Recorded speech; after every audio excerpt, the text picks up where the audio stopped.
Hello, hello. Welcome to the Mother Days podcast. I'm Teresa. And I am Sarah. Hi, Dazeys. Hi, How's it Dazeys. I going? forgot my last name. I was like, I'm Teresa. It's like you went just for first names. I was like, this is Teresa. I guess I'm going to go with my first name. And it felt really weird just to say, this is Sarah. I know. I realized. I was like, all right, whatever. I think I have a last name. Do I? Hello. And we have Lotus Palmer in the house. Hi, Kiki. You can watch us on YouTube. Gosh. Do you know I've actually started listening to a lot of my podcasts that I listen to on YouTube. And I kind of have been enjoying it because you see them interacting more. So for listeners who don't know, who are listening through an app, our whole episodes are on YouTube, and it's kind of funny because then you can actually see like our facial expressions and what we're doing, and our babies. Our babies are often with us.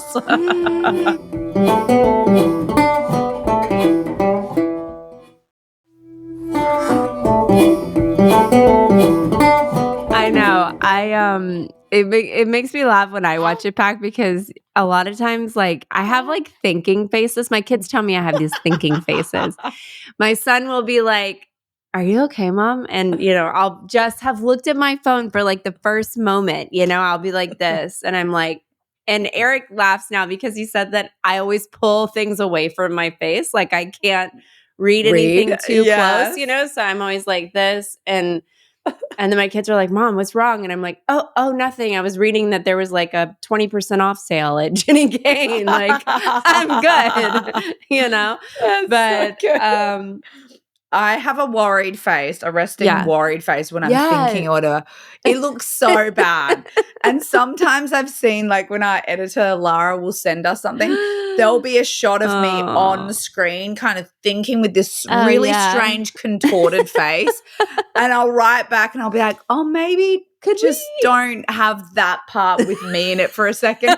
I come good again. Like I pull it back together. My face gets cuter. In like 5 seconds later, then it looks like I'm a normal human being, but I'm not like in agony. I appreciate that these computers, like, the older ones, like, are not so high def, so everything's just like a little bit blurry, and I'm like we have Paris filter on, which is my favorite filter on Instagram. I just do 2 little swipes to the side if I'm looking particularly tired. I'm like, Paris filter. I love the Paris filter too because it like brightens it, but then when I notice that it like takes away my wrinkles, like too many of my wrinkles, then I look at it and I go, this feels not truthful. And I'm like, okay, fine. And I go back to like normal. I'm like, I don't want somebody to see me in person and be like, oh my God, are you okay? She's not Paris filter. Wait. I think you got a little bit older. There's been some. Oh, I hear you. You want a boob. Don't you love it when they punch their little face with their fist when they're hungry?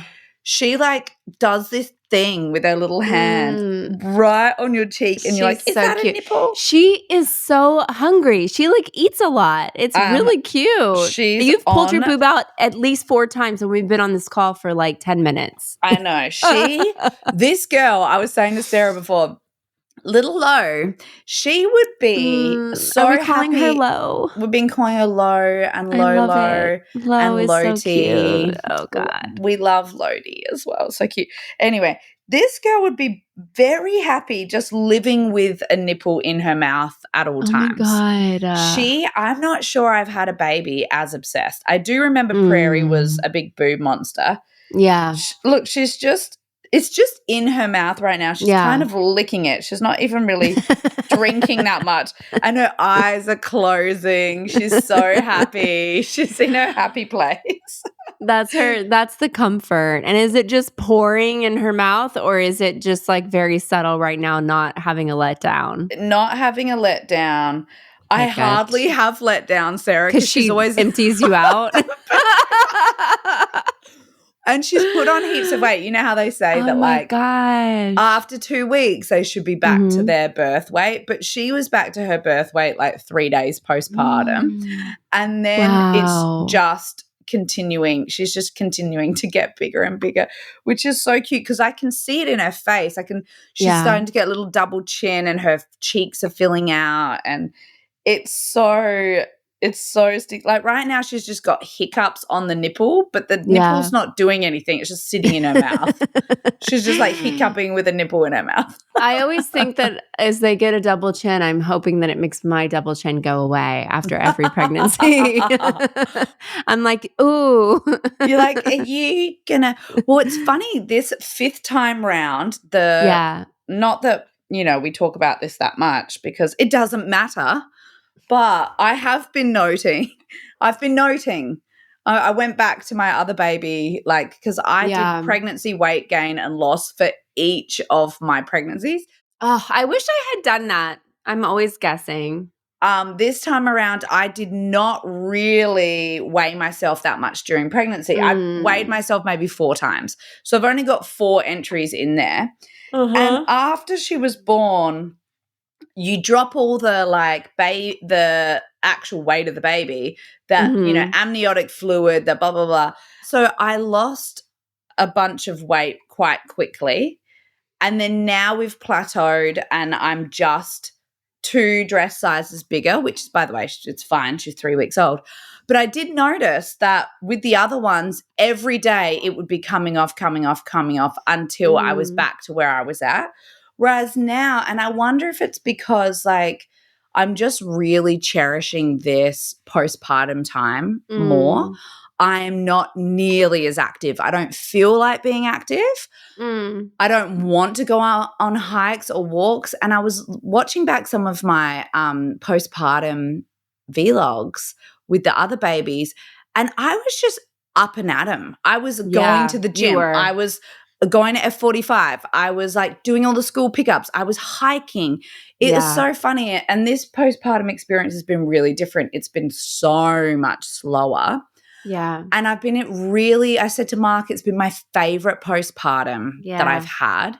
I think Bodhi's was quite nice because it was my first, and you don't have to be like running around making sure you're meeting the needs of other children, or that emotionally everyone's feeling okay. Well, you were able to like be in bed with Bodhi. That's the other thing too, is like, even if you only have the gift of being in bed for 2 weeks with them, like being in bed during that time bonds you in a whole different way, because you really have to be so present with them. Yeah, and that's even if you're like so watching nice. TV or whatever. Yeah. That's what I've loved about this one, is like we've been mainly in this room.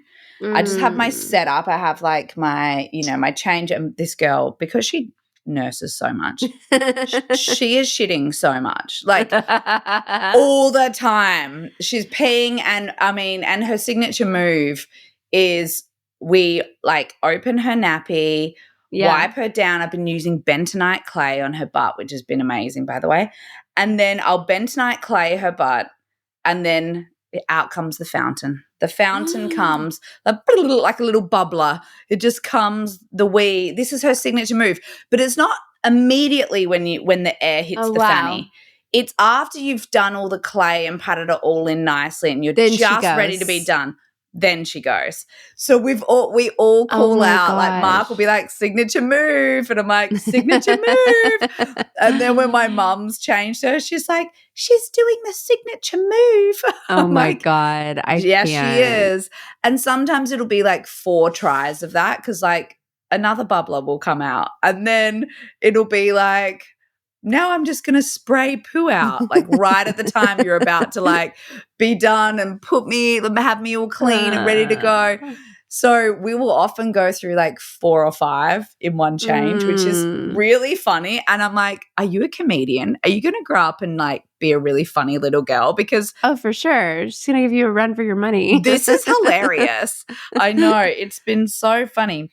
But yeah, it's been such a joy-filled postpartum experience, like being really slow. And it's actually been really nice not to have to rush into. Usually I've got like Forest, I had work, Poa, I had work, and a couple of weeks postpartum, and then Prairie I was on my own because Mark was off working. But this time around there's no rush. I don't have to get back into a corset for season 2 of A Discovery of Witches. Right. Or I don't have to be filming 60 hours a week. Like you are going to be filming soon though, right? Aren't you going to not shoot something? until mid-November. Oh, that's great. You'll be very ready. I'll be ready by then, I think. I already feel I'm really, really energized. My body feels great. I've stopped bleeding now, which is I'll be 3 weeks postpartum on Friday, but by the time this comes out, it'll be closer to 4 weeks, I think. So the bleeding has it's extremely light. Like I'm wearing a super thin pad, which doesn't need or only needs to be changed one time. So it's very, very light. That's nice. Boobs feel great because she's on the boobs all the time, so there's no engorgement. And I just let her on there. Like I'm not like, well, you just ate an hour ago. You don't get to have the boob again. It's great. It's great to have them on all the time. The engorgement, speaking of engorgement, because we haven't, last episode that we had, which I know you're doing vlogs too on our YouTube channel. Yes. But this is the first postpartum that we've had. So I want to hear about that stage right after the milk came in. Did your boobs become like ginormous watermelons? Did it feel really hard? Was it painful? Like, what was that experience like? Because, you're like 2 weeks for everybody. By the way, 2 weeks for everyone is very different. She's 3 weeks on Friday, which today's Tuesday. So, for me at 2 weeks, I was still like, felt like I was shuffling a little bit to the bathroom, and like bleeding heavily. So it's different for everyone. But how was that part? Like her little, oh my God, her yawn at the and camera. Her snort. And she's just, are her eyes blue? Yeah. Oh my gosh, she's sticking her tongue out. If you're watching this, it's so cute. Oh my God. She keeps doing it. She's like, where's that boob? I was asleep and it was in my mouth and now it's not. And now I'm awake and I'm staring at something. She's like, everything's in black and white. I can't fully tell. She's like, so I've always had really swift recovery in terms of, well, it depends on the birth. Yeah. If I had a hardcore birth, which your ending of your birth was hardcore, with Bodily, my recovery was really much more challenging. Like I wasn't back to feel, my vagina didn't feel like it, like normal.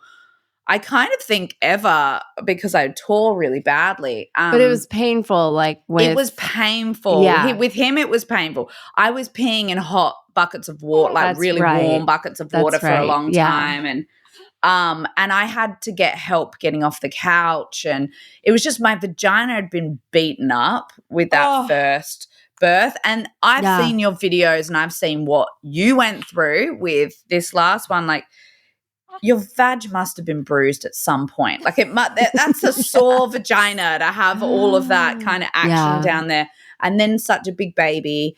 Yeah. You went and a lot through of bleeding, a lot of bleeding. But I think, bleeding. Yeah, I bled for like 6 weeks and then it stopped for a couple days and then I think I got my period. Like it's crazy. Oh my God.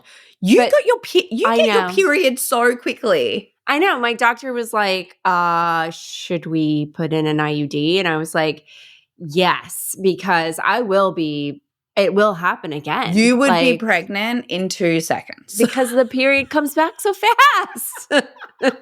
You could have kids like 10 months apart if you wanted to. God. It's true. Every time I have used birth control to not allow that to happen. Oh my God, Sarah. So my period does, see, this is everyone's body is different. My period does not come back. The earliest it's ever come back is 9 months. And that was because I was shooting A Discovery of Witches. So Forrest wasn't on my boob the way this girl's on my boob. He was like on my boob in between takes. Yeah. Whereas, I think it was Poet. Wasn't it Poet? Well, Forrest was season 1. And then I remember my it was Forrest was season ago? 1, Poet was season 2, Prairie I was pregnant in season 3. That is so crazy. I know. I feel like it wasn't that long ago that you were telling me like I'm gonna be reading opposite this Matthew guy. Good. Yeah. This British guy. I know. And I was like, oh, I loved him in Downton Abbey. Yeah, he was in that. I know, I hear you.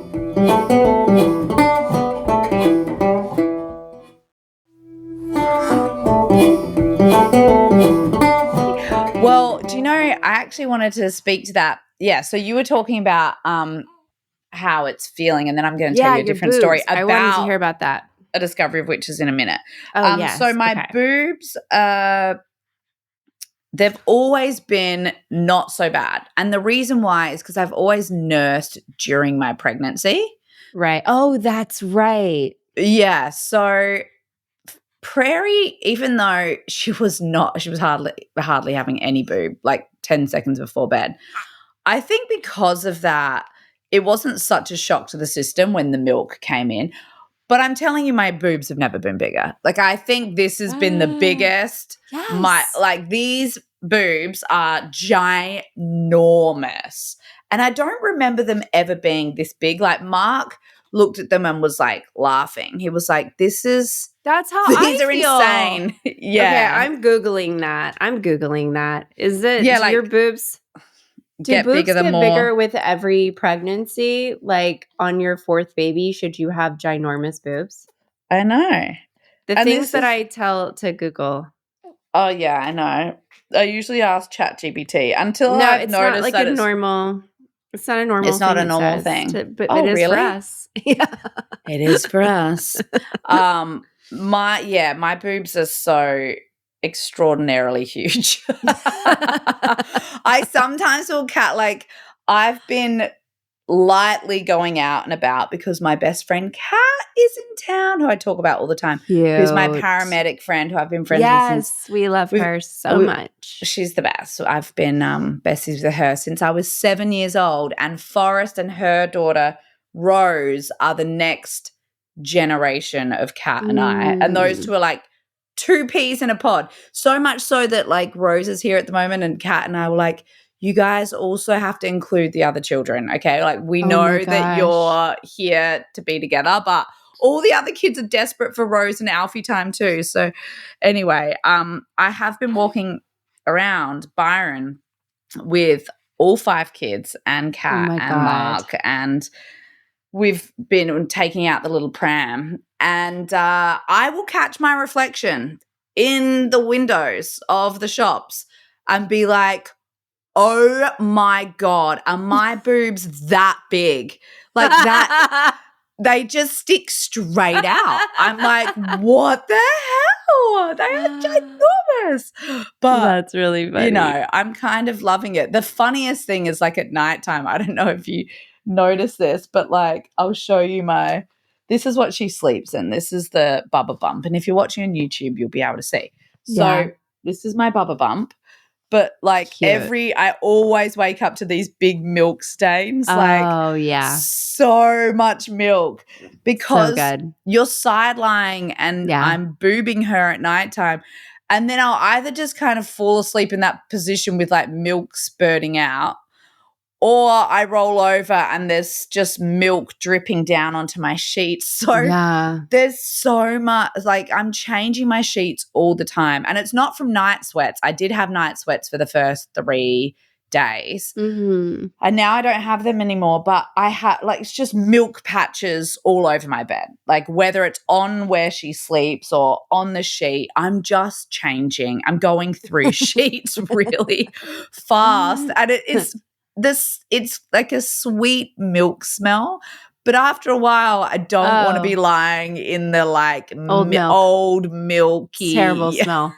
Terrible. It's awful. I know exactly what you're talking about. Yeah, it's almost like, you know, when they spit up and it's that kind of curdled milk. By like day 4 of milking in my bed, I'm like starting to get that little smell of spit up. Like I'm going to be changing.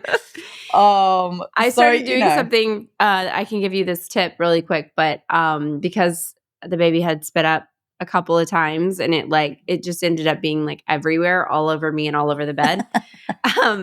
I make my bed with putting a sheet down, and then I put a mattress cover over the sheet, and then I put another sheet on top of it so that if that happens, I can rip off the sheet and mattress cover, and then I have another sheet that's under a great there idea. so that I don't have to change the bed in the night.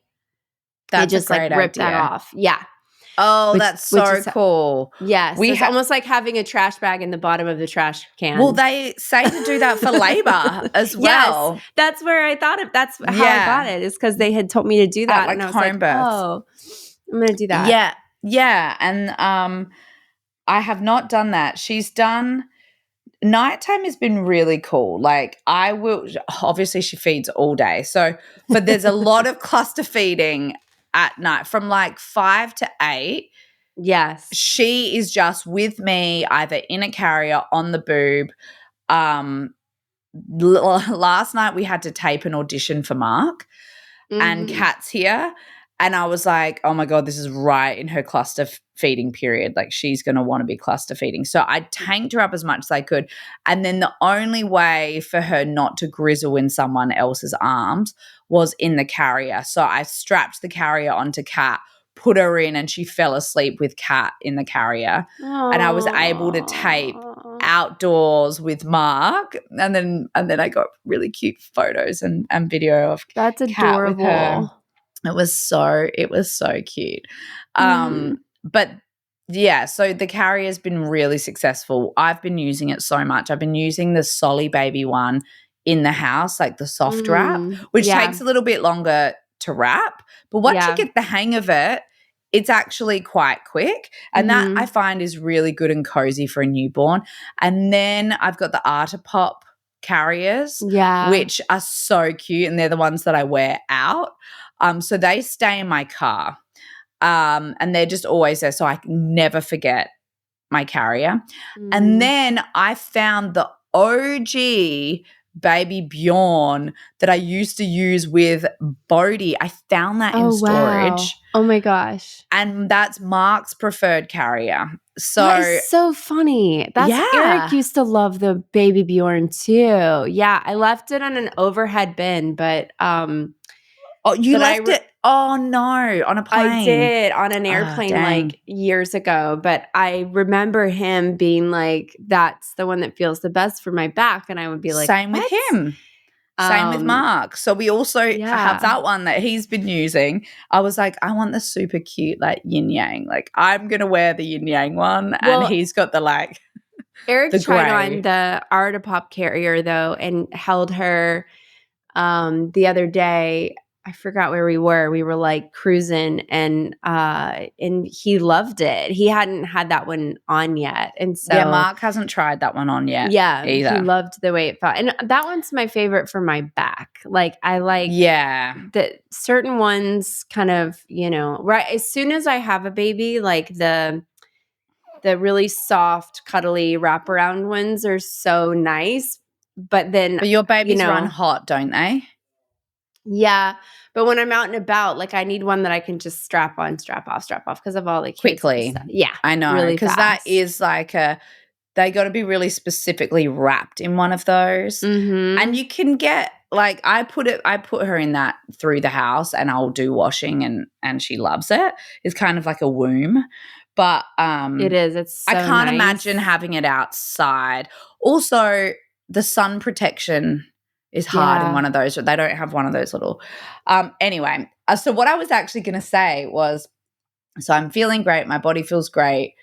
I'm no longer sore down there. I was for the first like 5 days, I had to hold my butt and vagina. I had to clutch it. I was wearing adult diapers. Clutch it through my adult diapers every time I coughed. Because I had that cough. And then that cough went away. It went away. It was like I gave birth and the cough went away. So the cough goes away, which I was expecting it to be another like long lingerer. Yeah. Wasn't. But that was annoying because I was coughing quite violently. My whole pelvic floor felt like it was going to bust open for the first 4 days. And my after pains, I think we've talked about this before, but oh my God, my after pains were extreme this time round. But they get worse with every baby, but oh my God, like until day 3, I was like, oh, here it comes. Like it's like another contraction, like you're 6 centimeters dilated. And I was having a massage with my big gun, my like thermogun. I had to massage my uterus as it was like going in because it would sometimes last 5 minutes, 6 minutes. And it wasn't like a contraction where it has a start and a peak and it comes down again. It hurts. It just hurts the whole time. I'm like, where's the peak? Where's the end? Like, when is this going to stop? This is just going on and on and on. So that was a little unpleasant. Oh, excuse me, little Miss Smiley. How's your pelvic floor feel now? It feels great. It feels like it's all – but this has happened to me since I've birthed, since I've been having water births since the second one. My recovery has been excellent, has been like a week tops. I've got so many kids here at my house because I've got all my kids and then I've got Rose and Alfie and then they've just built a ginormous fort downstairs to sleep in. And the first night I was like, guys, you're basically sleeping on the hard floor. Like I know you're in the fort, but like what about a blow up mattress? Nothing. Yeah. They're like, no, we're happy with this. And I was like, okay. Gosh. I felt like I was back in the 90s with my friends having sleepovers and the parents are like, this isn't comfortable. But anyway, I just let them sleep like that. And then the next night they were like, actually, can we have the blow-up mattress? I was like, yes, you can and you should because it's not good for your neck and your back. And we're walking around a water park today. So anyway. My God, I can't believe that you're doing that. It's amazing. One of the things that I actually looked at your birth video before I released mine to be like, what did Sarah do for her birth story? And I knew that Nikki or you had edited together snippets from the birth. And I went and looked at it before I put mine out there because I was feeling really vulnerable. I was like, oh God, this is like a big thing to put out there. And yours was so empowering. Like you showed you working so hard and the baby coming and the kids holding the baby and you in labor and the lead up and like all of those videos meant so much to me during my pregnancy. And I watched them. I watched some really hardcore ones where you're seeing full butthole, vagina, like the angle of the vagina opening up. Like I've seen full on very graphic ones. And I have to say they were so helpful to me just for my peace of mind leading up to birth. Yes. And I remember rewatching yours and watching you just sort of in the flow and with Eric and on the ball and you were using the birth sling and it was really empowering and it reminded me like to lean in and to have courage and I can do this. And it doesn't matter if you're on your first baby or your fifth baby. Yeah. I think a lot of the similar feelings come up pre-labor where you're like, what is this going to be like? Can I do it? I'm a bit nervous. I'm excited. Like, am I able to do this? And you can get those little wobbly feelings. And so I was so grateful to all these birth videos. So then when mine came, I was like, all right, I'm going to release it. I did edit a couple of things out that I was like, that's just for us. Me too. I gave some notes to Teresa who put the video together like, oh, okay, let's take that bit out and let's, let's blur her bum and certain things like that. But to actually release it out to the world and to see, very similar to when you released yours, to see the love and the comments and people saying to us, like, thank you for showing birth in a different way, because so often film and TV show a woman in absolutely excruciating pain, panicked and freaking out. And by the way, that's very real. It's a very real interpretation of a lot of births. But there's also not a lot of representation of other birth experiences too. Like, there's this moment in your birth video where you're laughing and you're dancing and you're smiling and you're probably 8 or 9 centimeters dilated, like right at the end of your birth. And I've really felt like I wanted to represent the way birth can look as well. It can be different. It can have your family around you. I had a really beautiful experience. And so even though I felt very vulnerable sharing it, I did. I was like the night before, I had a really broken sleep thinking like, oh God, this is such a big deal. And I put it out there and then I literally read every comment. I think there was like a couple of thousand comments on it. I read every comment. And it's so similar to what people have, the feedback that you and I have received about this podcast. And it made me feel so like grateful to have this podcast and this platform and the people who are interested in hearing these stories and being able to share this with the world. And it was like, it felt so good. I felt so happy with the choice to put it out there. And I just wanted to say thank you to everyone for all those incredible messages and what you were reflecting to me and to Sarah. I felt that same way when I watched birth videos and when I listened to birth stories that people were willing to share. Like, I felt the same way. I felt empowered. I felt like, oh, wow, birth can be a really beautiful spiritual thing. It can also turn into an emergency. It can also be scary. It can also lead to interventions. But there's enough room for all stories. And I was so grateful to not be shamed for putting out my birth video or birth photos. It was so nice. And a couple of people mentioned that it reminded them of the birth scene in A Discovery of Witches, which I've talked about before. But like Deb Harkness and I really advocated for that birth scene. We were like, why can't she have birth at home? She has the doctor present. It's a twin birth, which obviously makes it more complicated. The doctor's in the room, hands off, and he's letting the woman labor and move through her contractions on her own instinctively and utilizing water for pain relief. And, I remember birthing in sort of a squat position on that. She just did a poo for everyone. There you go. Thanks, darling. But I remember like using gravity for that birthing scene. And a lot of people said like, oh, we knew that you'd had a home birth after we saw that. We knew that you had birthed. Oh, wow. That was a really I heard that one. Yeah.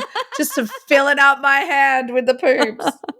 And sometimes she wants the nipple still in the mouth while she pushes out. Like, it gives her extra strength. She's like, ugh. And now she's just back, like, sucking more milk in, getting ready for the next poo. But anyway, I read a bunch of the messages and so many people said like, oh, it reminded me of the birth scene in Discovery of Witches. And I was like, yeah, that's because I used my own wow. Wow. That is just, Sarah, my fingers. It's like that we've had an explosion. It's like coming out. It's coming out. I think coming out onto my chai. Oh my God. Can you see my chai lid? Stop it. Has poop on it. Oh my God. This is what I'm supposed to drink. I'm supposed to be drinking from this. There is diarrhea on my chai right now. You guys need to be watching this on YouTube. Oh my God. Wow. It's all over me. Oh my God. Thank you for that. It's on my chai. What the hell? You try to have like one like lovely little treat, and it's like a chai, and then your baby poops on it. Poops on my chai. Oh my God. What? Oh, she's still going. She's got this. She's so red in the face. I mean, she's like, to be honest, we've seen you feed her about 47 times in this podcast. She's just, oh my God, look at the back of her. You guys have got to be watching this. Are you wearing white pants too? I'm wearing a white top, which needs to be changed. Look at the back of her.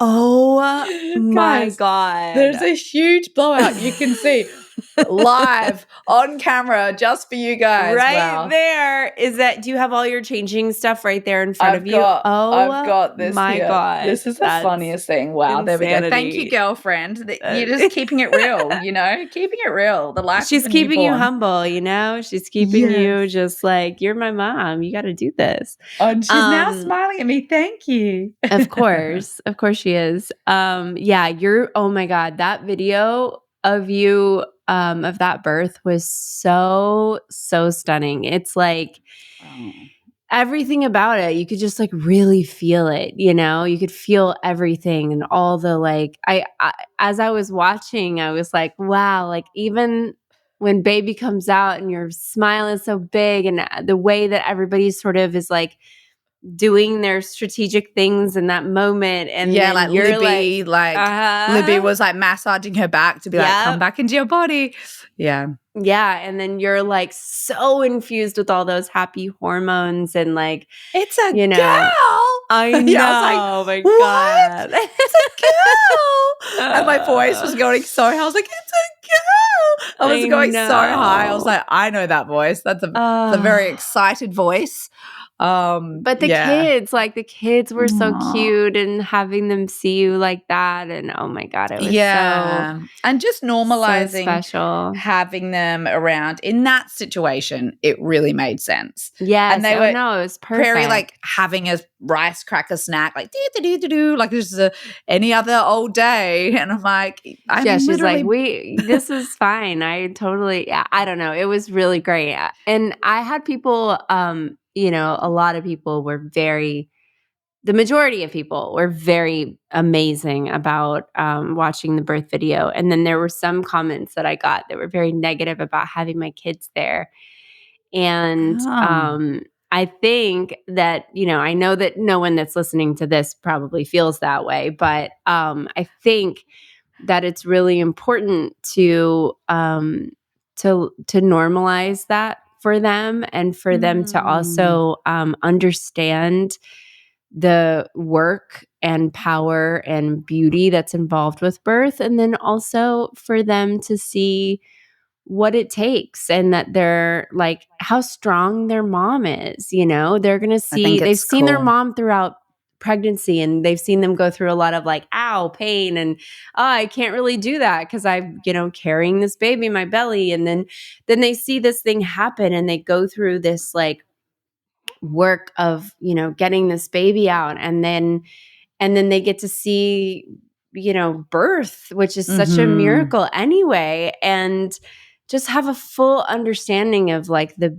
beauty of that, and how their mom's body works. And I think that's important for everything, for like being a girl and getting your period and understanding your uterus and like all those things later on in life.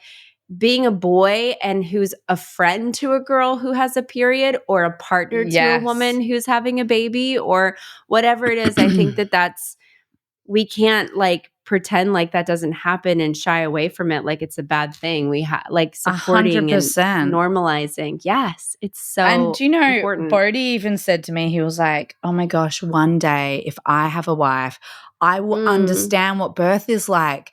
I will understand what it looks like. And I can say, you can be brave. Like I was there when my sisters were born, and I was there when my brother was born. And it was so special. Cool. And I'm like, I love that. Like birth for me seemed scary because all I saw was TV where someone's like, get that fucking same, by the way. And by the way, that also exists. But I never knew. I never knew until I watched like The Business of Being Born. I had no idea the birth could look and feel different. And I'm so grateful. And one documentary that I watched, even though my birth was not orgasmic, I did watch Orgasmic Birth. And that documentary was really great because it wasn't about like you have orgasms during labor. I mean, some women I think can get there. But it is more about the oxytocin and leaning on the oxytocin that's released during birth. So I felt more like I was in a spiritual midwifery birth story, the Ina May Gaskin book, where I went psychedelic. Like I went to a different realm, and that I hadn't really experienced so much in birth before. And that's cool. Like every birth is an opportunity to like lean on a different tool or try something else. And it was just really cool for this fifth birth experience to pull in all the different things that I was interested in experiencing during birth and getting to have that experience. And I'm so grateful that it was captured and I was able to show that to people. It was and the amount of dads. Stunning. There's like this really sweet dad in South Australia who's got like a profile. He slipped into the DMs and was like, I have watched this with my kids, with my family. Thank you so much for sharing this. This just was one of the most beautiful things I've seen and blah, blah, blah. And like what it does for the birth world. And it, you know, it helped bolster because I was wobbly the night before putting it out there. And it helped like really bolster the feelings of, all right, these are the reasons why I released it. And, you know, it was really cool. And so thank you to our whole like community for always being so, here's out my blowout girl. I'm like, I might just put her on her tummy right now. But thank you for always, you know, you guys are just such wonderful supporters of us. Oh my gosh. And we've built such a cool community. It's funny because I feel so close to everyone, but I know I don't know you guys, but I love meeting you on the street, and I love when you come. So special. How like Sarah and I get so excited. Well, we both have said like it's way more meaningful to meet Dazeys out in the community than to meet anyone who like will recognize us for work or whatever. Because this is us. This is a representation of us. We're not playing characters on a screen. Like we are being us. Yeah. And the fact that it resonates with you guys is so awesome that we love doing it, and we do it because of you and because of that feedback. Oh, it's the best.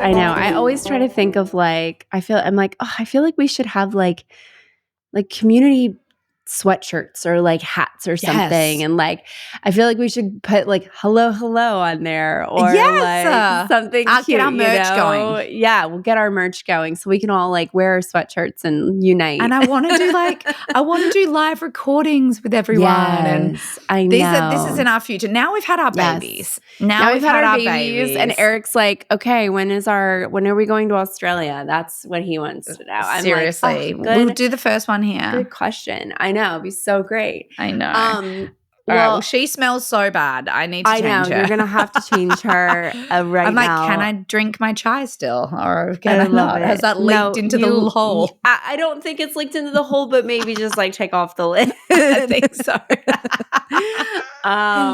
Well, we'll let you go and change the gorgeous low, and then we'll come back next week with another.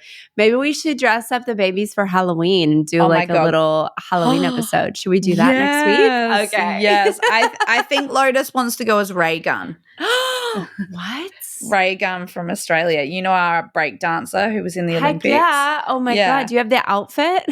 There is a baby Ray Gun outfit. Stop it. I can't. Yes. I want to see it. Okay. I'm trying to decide what to do for it'll be a surprise. I'll surprise you guys. We'll throw it out there. All right. Well, I love you. And I love you thank you for sharing all this beautiful postpartum stories. And you guys find us on YouTube at our channel, the Yours and Mama channel. Yours and Mama, sorry. And then also you can find us wherever you get your podcasts. We love you, Dazeys, and we'll see you next time. Bye. Okay, bye.